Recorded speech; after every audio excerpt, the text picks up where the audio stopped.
I know you've probably been annoyed with this game. Besides the trash gacha pulls, there are some things in this game or series that make us take a deep breath and sigh. Well, here are my thoughts on what really grinds my gears about this game. Number 1, let me just be clear. I can't stand saberfaces. It's not that I hate Artoria, but I'm exhausted by the developers constantly churning out servants that look identical to the original Saber.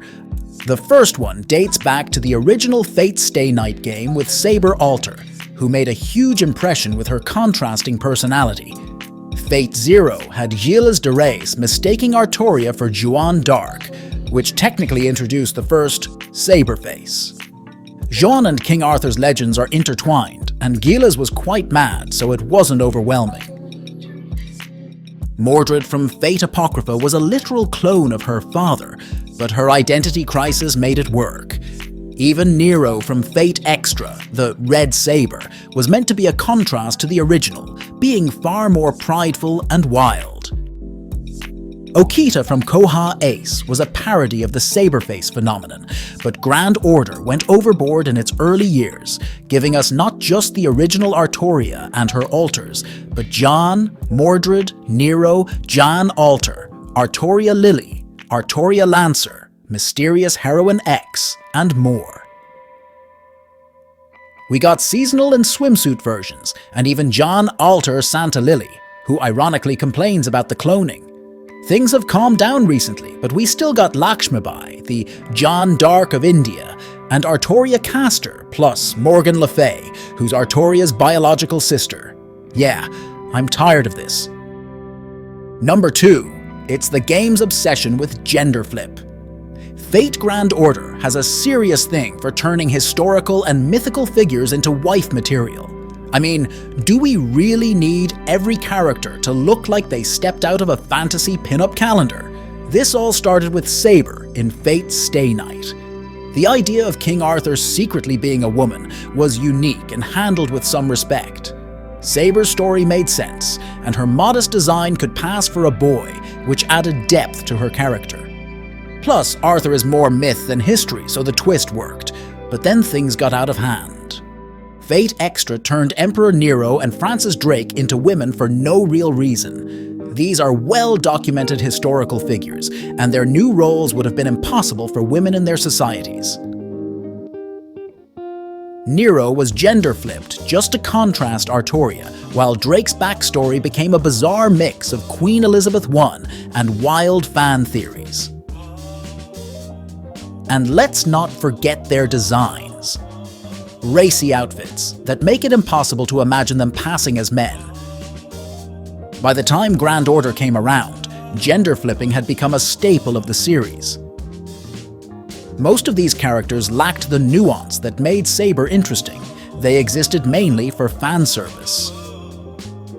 Only a few, like Sanzang Xuanzang or Musashi, had any basis for their gender flip, but they were still overly sexualized. Now, whenever a new character appears and seems to be gender flipped, the community braces for impact.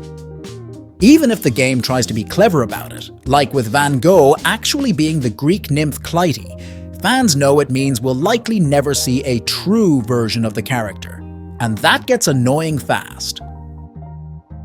After discussing points 1 and 2, I might sound like a guy who is pro-male characters and hates female characters. That's not true at all. If you've watched any of my videos, you'd know I love unique designs for female characters in anime. Yeah, I probably sound like a creep now, sorry. But seriously, I just want to point out that there are way too many female servants in FGO. This is my third point, the game's gender imbalance. Fate Grand Order has been criticized for its overwhelming number of female servants compared to male ones.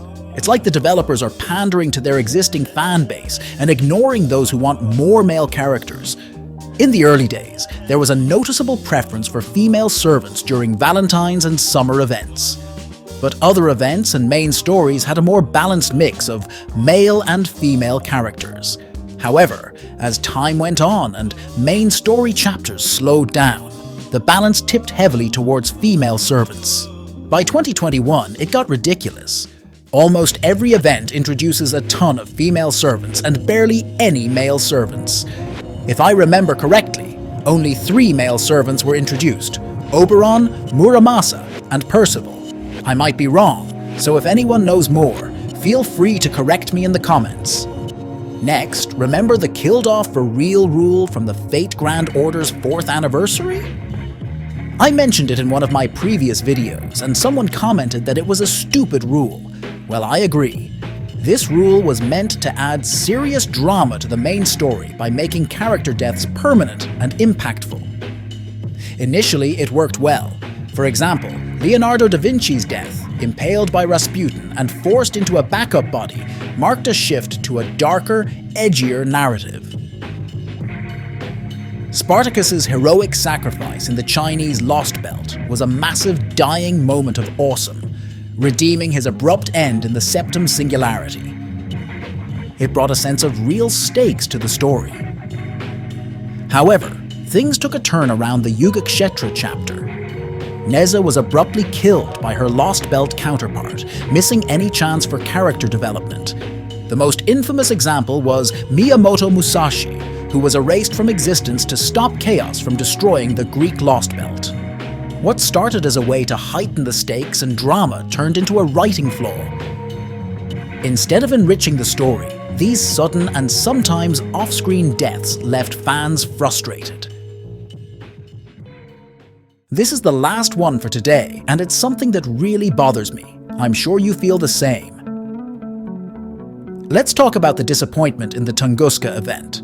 One chapter left me really let down, when it was revealed that Koyanskaya wasn't part of the Tamamo 9, but an original generation identical stranger, a goddess born from the mass deaths of animals during the Tunguska event. Fans weren't thrilled. The only connection between her and Tamamo is that Amaterasu blessed Koyanskaya's birth, making the twist feel like a twist just for the sake of it. Identical stranger twists aren't new in the franchise. Fate Extra introduced Nero as a doppelganger for Artoria, and Fate Apocrypha had Amakusa disguised as Shiro Kotamine before his true identity was revealed. These twists worked because they were in smaller, self-contained stories with solvable mysteries. Sharp-witted fans could figure them out, just like masters deducing the identity of other servants. In contrast, Koyanskaya's identity was hidden for years across more than 10 in-game stories and events. Any hints that she was an original being were buried under misdirection, convincing us she was part of the Tamamo 9. Unlike other identical strangers who are completely different characters, Koyanskaya still takes many cues from Tamamo. Her noble phantasm even plays Tamamo's NP music. The actual revelation was a total letdown. It felt like getting socks for Christmas instead of that cool gadget you asked for. After years of build-up, fans were seriously frustrated that the big mystery around her identity ended with such a weak and unsatisfying conclusion. What do you guys think? Of course, most of that was just my opinion. Feel free to drop a comment if you disagree or have something else to share. And don't forget to hit subscribe so you can dream about your waifu.